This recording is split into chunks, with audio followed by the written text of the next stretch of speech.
Hey guys, and welcome back to Starcastic Remarks. And alongside nobody else here tonight, it is just me here this evening with you. We are the official Dallas Stars podcast of THPN. Thank you to DraftKings Sportsbook, as always, for being our sponsor. Once again, that promo code is THPN. If you're here for the first time, we'd love for you to be back here. So please make sure you click like and subscribe, and you hit that notification bell the next time, so you never miss an episode of Starcastic Remarks. If you're on the audio side, please consider hitting or leaving us a 5-star review there. We'd appreciate that. That's the best way to kind of help us do our thing and to continue growing like we need to. We are at 940 subscribers, by the way, on YouTube. So we are only 60 away from a very major mile marker for this podcast and for this grouping. So if you would please do so, we'd appreciate that. Just 60 away. All right. Sorry for the delayed start for this episode here this evening, but we had another important game going on for the Chambers household, and that was the Texas A&M game. And unfortunately for the Chambers household, the Aggies fell shortly. I'm sure some of you are very happy about that, but that's what we were waiting for. We were waiting for that game to kind of get wrapped up and going before I could give this episode and the podcast my full attention here. So before we jump into this 4-3 win for the Dallas Stars over the Utah Mammoth, I just want to do a quick word about something far more important. And I want to give a quick stick tap to Taylor of NHL.com. And she gave the first star of the night to Clayton Keller, whose father unfortunately passed away in it was sudden, apparently, and it was not expected. And we just want to make sure that we point that out. And he played tonight, literally one day after losing his father. So that's a unimaginable burden to carry, and especially in a game like this. And I'm sure he used it as something to kind of distract him. And the fact that he's still suited up says everything about his heart and his dedication to his team, to the game, and everything. But regardless of who you root for, you absolutely have to respect the human being underneath that jersey, and that was also a reminder of what happened to Mark Scheifele in the playoff series last year. I think it was right before the playoff series started, actually, and he lost his father as well. So tonight, my thoughts and the thoughts of many Stars fans across the world are with the Clayton Keller family. So now turning to the ice real quick, this game had a little bit of everything. It was awesome. The debut of the 99 jersey came out, which honestly I absolutely love. My dad was actually telling me during one of the breaks of the A&M and Texas game that he actually thought that the jersey didn't look as good on fans as it did like with the full uniform for the Stars. I disagree with him, and he's right there listening. But anyways, I love the jersey. I absolutely love it. It's a mix between the two reverse retros, and it just seems like it's just like a perfect mix of everything. I love the jersey as a whole, and I'm glad we get to see it 11 more times throughout the season. In terms of player personnel on the ice, Nathan Bastian does come out of the lineup. Blackwell goes back in. I think Bastian just got an extra game because of his performance 2 games ago. And then Ottinger obviously got the start over Casey DeSmith tonight and against Vitek Vanacek. I love that name. That's one of the greatest names in hockey. All right. And what followed in this game is a complete roller coaster. And I'm not upset, but I'm not happy with the way that the Stars played tonight. But the important thing is you got the 4-3 win. And the thing that I'm going to be saying a lot of times through the podcast today, this is their 3rd game in 4 nights, and the game they had off was Thanksgiving Day. So you know what? I'm going to give them a little bit of a break, but we're going to break down what went right, what went sideways, and we're going to kind of take a look at some of the numbers here, the advanced analytics, and also some of the regular stuff using Natural Stat Trick, and Money Puck and NHL.com and other things to kind of break this down. So let's get going. Let's just start right with the first period. And by the way, if you sign up to become a Who Cares member, you get to see all of my game notes that I take for each of and every Dallas Stars game. And that's where a majority of the podcast outlines kind of come from. And you can even watch my notes as the game is going on live and seeing what I'm thinking as the game's going on. So if you like to have access to those, please be sure to join the Who Cares Club. So we're going to start in the first period here, and it takes literally less than a minute for chaos to ensue. And at 19:03, Utah opens the scoring on a 2-on-1 after Bishop tried to pinch at the Mammoth blue line, and it was not a good play by him. And it was a 2-on-1. Cooley buried it, and it was 1-0 Utah right off the bat. And I was thinking, like, oh no, here we go. And we'll talk more about Bishop and Petrovic here later. But despite that, Dallas actually had a couple of good looks there early on in the first period. Rantanen had a great backdoor chance at 18:23. And then there was a really good defensive play by Hintz that wasn't really talked about that I wanted to highlight. That happened at 17:30. And but overall, the early theme of the first couple of minutes, other than that first goal, was just transition plays back and forth with not a ton of shots. So there wasn't a lot of things going on, but at 7:43 remaining, Utah would make it 2-0. And then I doubted the Stars like I always do, and I shouldn't have, because the Stars came back like they always do and found a way to win. I think they're up to 8 comeback wins on the season, if I remember correctly. But Rooney made it 2-0, going high glove on Ottinger. And again, it comes off of a forecheck that Dallas just couldn't handle, and they were getting beat pretty handily from 10 minutes to about 6 or 7 minutes. Oh my gosh, I just did it. 6-7. Oh, I'm over it. Even when I'm not trying to do it, it still happens. Anyways, Utah was pressuring very, very well, and it was going swimmingly for Utah, and that allowed them to take the 2-0 lead in the first period. And they had the Stars scrambling for a good portion of the period. And even though it was transitionally a lot of stuff going on through the first, 10-ish minutes of the first period, Utah was the better team for a majority of that first period. But then the refs pulled the magic trick, and then they missed a call, a very obvious high stick on Jamie Benn, and it was complete with streaming blood. Like, there was blood all over the place, and they actually had to take some time to clean it up. But it went to break. When we come back from the TV timeout, the refs decided to go ahead and give the double minor to the Utah Mammoth, which puts the Stars on the power play for 4 minutes. So they finally grabbed momentum, Dallas did, on the power play, and it continues to be the best part of the Stars game, to be honest with you. And I don't know if it was actually Hintz. I need to go back and look at it, but I think it was Hintz who got credit for it. Might have been Rantanen's goal. I still don't know. I think it's still credited to Hintz, but either way, the Stars kind of cut the lead in half. It's 2-1. And if Hintz gets it, he extends his goal streak to 4 games.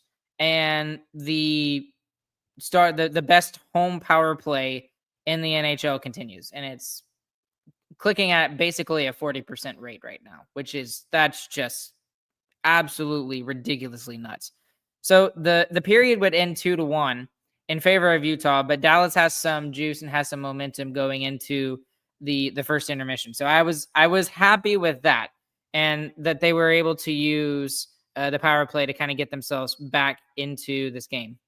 And the thing about the second is it opened rough again, just like it did in the first. At 19:03, Dylan Gunther, who had himself a game, had many chances. He nearly scored off of an Essa turnover, who Essa kind of had a rough game, a rough game for Essa, I should say.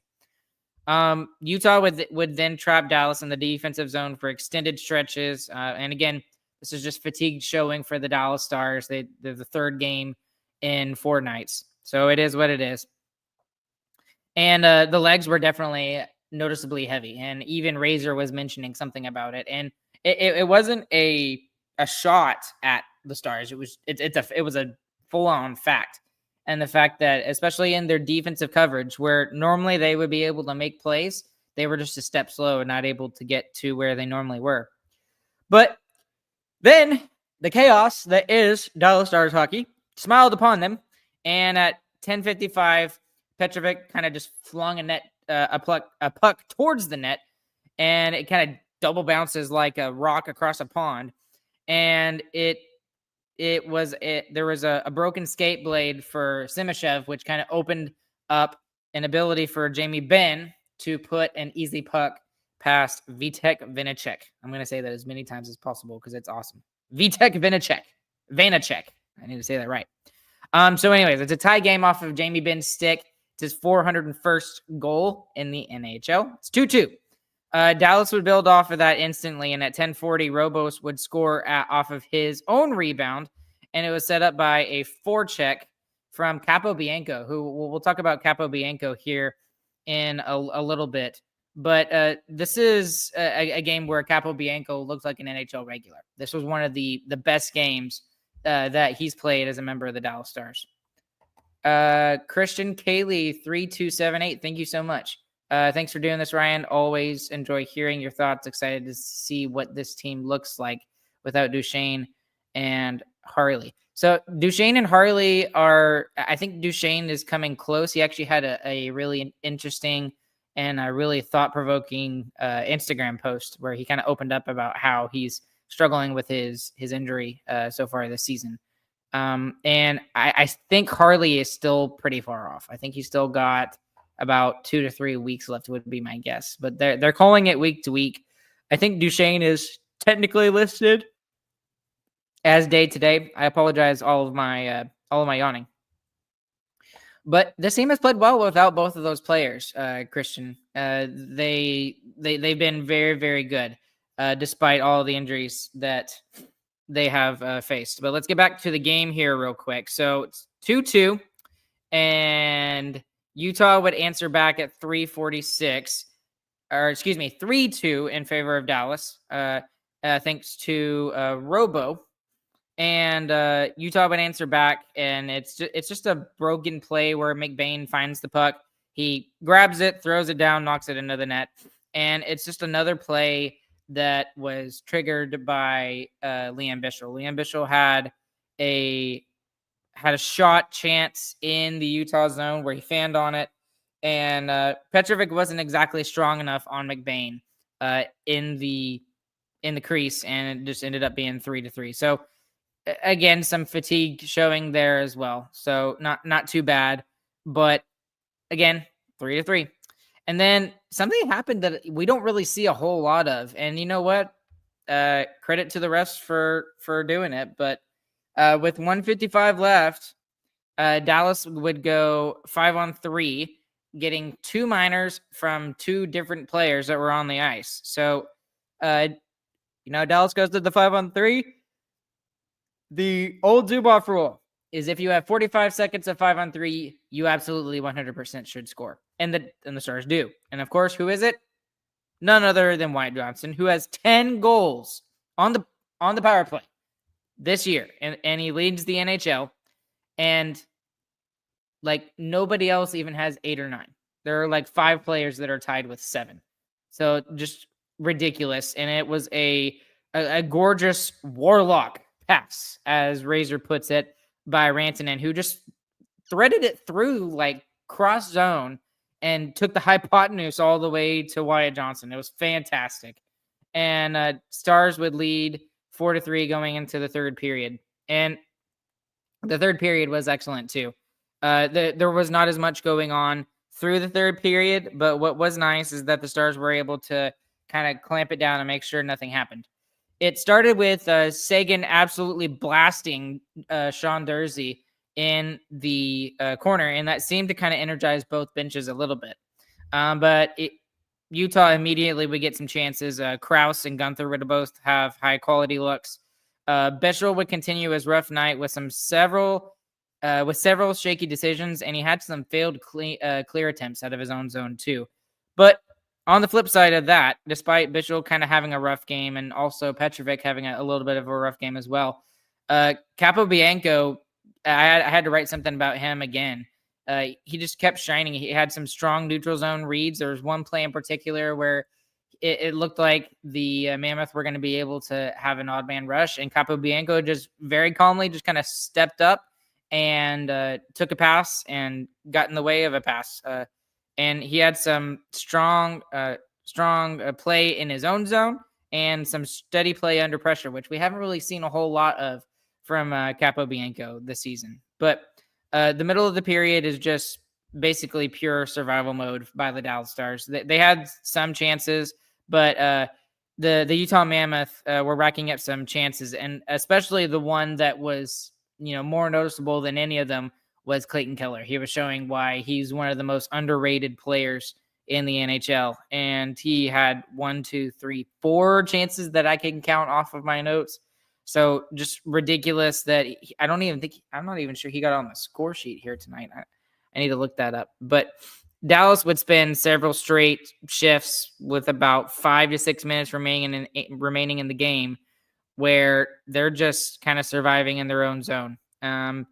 I am surprised that the Mammoth didn't get any goals here, but you know what? The Stars bowed up but they did not break, especially the defense. So they'd get 2 empty net opportunities, one from Lundell and another from Rantanen. They would both miss, but it was a hang on for dear life win by the Dallas Stars tonight by a final score of 4-3. So just a couple of key storylines I want to kind of get to is first off, the Bichel Petrovic pairing kind of struggled a little bit tonight, and more so Bichel than Petrovic, but they were having some really big issues with the heavy forecheck of Utah, which good for Utah to have that heavy forecheck, because they're starting to make themselves known in the Central Division, and especially with the drop of teams like St. Louis. Watch out for that team because it could be bad.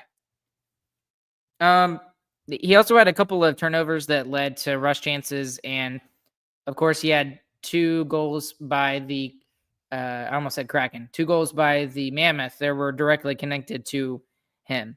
So, and he seemed to be making some weird and different decisions under pressure, and it was a real issue tonight. But again, I'm not upset with him at all. It's the third game in 4 nights. They're all tired. He's still young, and a lot of people forget that he's still 21 years old. Like the guy is playing number 3 minutes when he probably shouldn't be. It's just he's being thrust into this role because of all of the injuries that the Stars are having to deal with. Another guy I just want to give my shout out again to Kyle Capobianco. Kyle Capobianco, or Coco Banana as Luds refers to him. That was one of the best games that Capobianco has played for the Dallas Stars, if not the best. So I absolutely love the fact that he had a great game. He had some clean exits. He looked confident tonight too, which is very different. And what we've seen over the last several games for Kyle Capobianco is, the defensive plays are not always the greatest. He's normally pretty good. But what we've seen more from him is his ability to move the puck out of his own zone, and then that offensive snare that he has compared to others is definitely starting to be shown out there on the ice, and it's good to see. If you want some fancy analytics here, advanced analytics, he had 0 failed exits during his first 13 shifts here tonight. So that's very good to see from Kyle Capobianco. Robe Hintz quietly seems to be taking a back seat. And what I mean by that is, with the ridiculousness of Wyatt Johnston and Mikko Rantanen and Jason Robertson, Robe Hintz is taking a back seat in terms of those guys, because he has been a point per game player over over the last 15 games, 16 games since he's been back from injury. He's been excellent. He extends his goal streak to 4 tonight, if that goal counts for him. And he's been offensively dangerous, and he's been defensively reliable. I mean, I made several notes about him tonight where I talked about his defensive coverage in his own zone. And his expected goals for his line is around 62% over the last 5 games. So that's just absolutely elite play from Rope Hintz. I'll go ahead and let me talk about this real quick. Wyatt Johnston, again, he's just leading the league in power play goals. He continues to do so. He's at 10 now. He's finishing plays in tight consistently. If you look at the charts of where he is scoring, most of them are very much in tight. Like they're not long distance shots like Jason Robertson does. They're very much in tight, and they're very much finishing how you would expect someone in tight with those kind of chances to do so. And a lot of it is Rantanen kind of opening it up himself. But still, fantastic work. And I think, was it Razor that said he's on a 33 goal pace for power play goals for the regular season? That I highly doubt that that's going to continue. But if it does, great. And maybe he gets to 40 goals by the end of the year. Wyatt Johnston does. And then this one is being talked about over here in chat a little bit. And I kind of want to end a majority of our time left with this. And it's mostly about Jake Ottinger. He is solid, but not perfect. And maybe perfect is the wrong word there. He's being solid, but he's not elite, right? He has made some big saves. He has for the Dallas Stars. But I really feel like he needs to be better. And what's crazy about all of this is that he's getting all of these wins, and he is doing this despite the decoy that's in front of him. If it's Liam Bishop probably shouldn't be playing as a number 3 right now in the NHL. But he's allowing 0.45 more goals per game than expected over the last 4 games that he has started in. So even though Jake has not been perfect and he has not been elite, he has been solid enough for the Dallas Stars to continue to pick up wins. They've picked up points in 17 of their last 19 games. That's been a storyline for not just myself, but the Stars themselves. I know Brian Ray was talking about it in the pregame show. It's just something that the Stars have continued to do. But we're also looking past this, right? It's great that the Stars are playing well. They're kind of buying into the system that Glenn Gulutzan wants them to play. But if you're looking at the playoffs, you've still got to go through the best team in the NHL right now, which is the Colorado Avalanche. And they pick up a point again tonight here. So there's still only been one game where the Colorado Avalanche have not been able to pick up a point, and that was a game against Boston early on in the regular season. But it still feels like Jake has got to be better. And let's pull up Darren's comment over here real quick. Yet Jake has played better as the season has gone on the past 3 seasons. So, yes, agreed. And that's something that needs to be better. But I am going to expect that to be better as the season goes through. So I agree with you. The forecheck for Utah also created a lot of problems for the Stars. It forced extended D zone shifts in our own zone. It created some nasty turnovers from behind the net, and it mirrored some issues that Dallas has had all season with these pressure heavy teams. And for example, the one team that comes to mind of is Logan Stankoven's new team, the Carolina Hurricanes. If we go against the Carolina Hurricanes right now, even though the Carolina Hurricanes also have some issues in terms of being healthy on the blue line, I would not like our chances against Carolina. I don't. And that's for someone who has watched several Carolina Hurricanes games this year.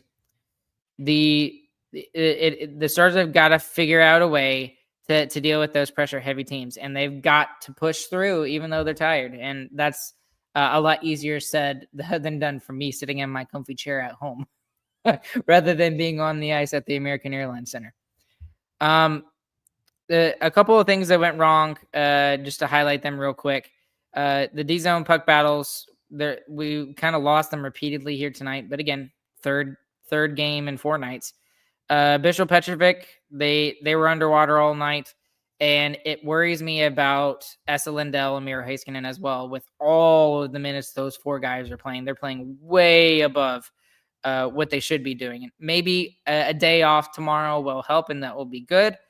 But I don't know how long they can continue to lean upon these 4 guys. It really feels like that Kolyachonok and Capobianco have got to step up a little more. And they, instead of playing 12, 11 minutes per night, maybe they need to play 13, 14 because it's not getting, it's not good.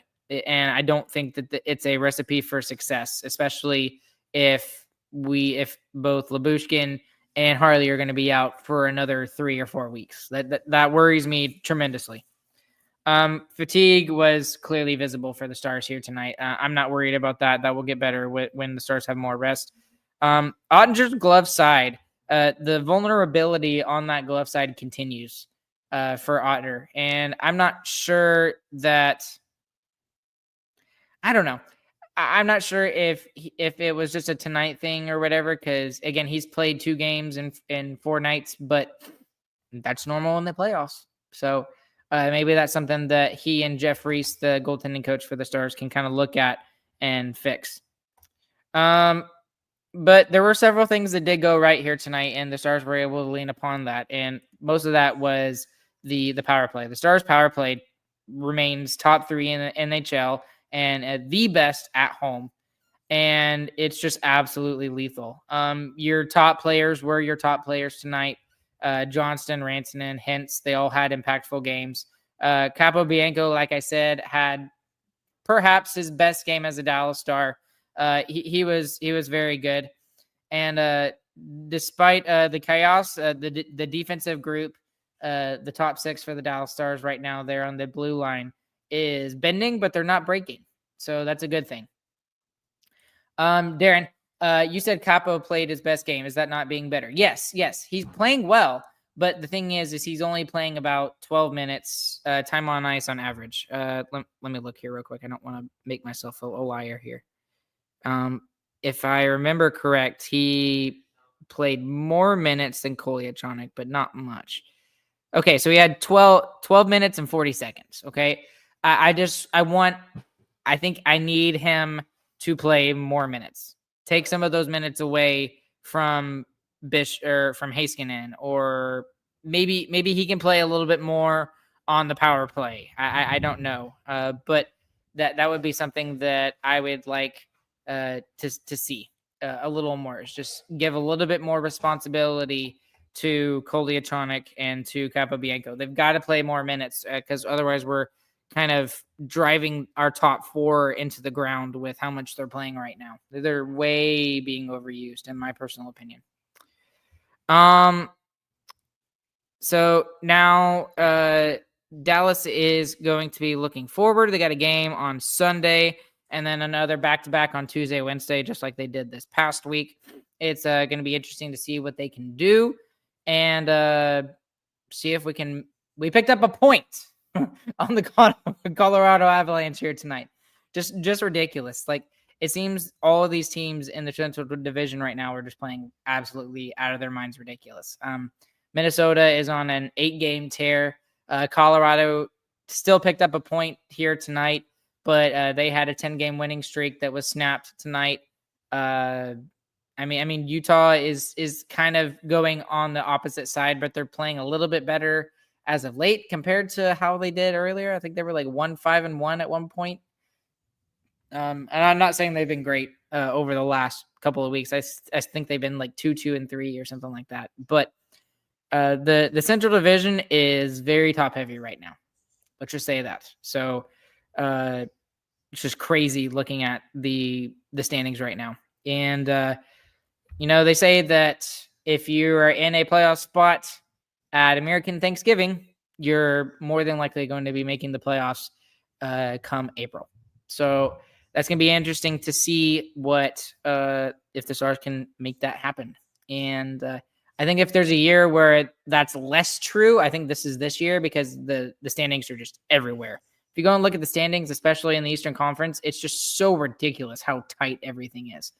It's basically like the Avalanche just in one tier by themselves. Dallas is just in another tier just below them, and then everyone else. That's basically how it is right now looking at the standings. It's nuts. But biggest winner, biggest loser here tonight. Biggest loser I got to give to Liam Bichsel. That first goal was very concerning. He's again, I'm going to give him the benefit of the doubt. Third game in 4 nights. He's a young player. He's still going to be making mistakes. And if you're going to play a young player like that many minutes, he played over 20 minutes tonight, you have to be okay with the fact that he's going to make mistakes. And the Stars were able to outscore their problems here tonight and outscore that particular mistake. The other one I would give it to is Jake Ottinger, not necessarily because he was bad tonight. He had some good saves and he had some high quality saves, but it's still that twinge of worrying about him and the fact that he hasn't shown his eliteness. And I still think it goes back to, there's been a lot of things that have changed for Jake Ottinger over the last couple of months in terms of him having a child. So I really think that is a bigger factor than people realize. Biggest winner tonight. You could go with a whole list of players. You could go with, you could go with Miro because he just ridiculous, just a workhorse back there with the amount of minutes that he's playing for the Stars. You could go with Rope Hintz and him continuing his 4-game point streak. But for me, I'll give my biggest winner tonight to Kyle Capobianco because I don't know how many times I'm going to be able to say that, be able to give it to him. But I was very impressed with his play tonight. He had a lot of good chances, a lot of good shots, and a lot of good defensive plays in his own zone too. So I will give it to Kyle Capobianco. And a little bit to the Stars power play too. The Stars power play in general is it continues to click at a ridiculous rate. So Stars have been able to rely upon it for the recent past. So I'm very happy to see that. Let's see if the Stars can continue it when they play on Sunday, and then when they have their back-to-back on Tuesday, Wednesday. Let me look that up real quick to see what their schedule is going to be. So let's see. Sunday, they will be playing the Senators. And if I'm correct, they will be still wearing that same jersey, the 99 jersey. And then they have a back-to-back against the Rangers at Madison Square Garden. And then they turn around the next night on Wednesday and play against the Devils, who have been one of the better teams in the Eastern Conference. But nonetheless, they've been struggling a little bit as of late. You can almost take that game against the Rangers and say it's going to be a win for the Stars. The Rangers have not been good at Madison Square Garden this year. I think they have 1 or 2 wins under their belt at home. But anyway, that's going to wrap it up here for me tonight. Thank all of you who have been joining me live. There's even more of you who are listening afterwards. Again, if you are watching on YouTube, listening on YouTube, please make sure you click like and subscribe. You hit that notification bell. We are 60 away from hitting that coveted 1,000 subscribers. That is a big number for our podcast. We would really appreciate that if you would hit that subscribe button. If you're listening to the podcast on the audio side, please make sure you leave us a 5-star review. We really appreciate that. It's the best help. It's the best way to help us grow. And chat is going off about when do we play the Avs next. I have no idea. I think that's in February or March. I can't remember. Natalie says not till March. Okay, so yeah, so not until March, but I'm really looking forward to that. And as always, thank you to our sponsor, DraftKings Sportsbook, for being our sponsor. Promo code is THPN there. Alongside nobody else tonight, it is just me, your gracious host, Ryan Chambers. We will catch you guys on the flip side, and we hope you guys have a fantastic morning, afternoon, evening, whenever you guys are listening. Go Stars and GG Boys.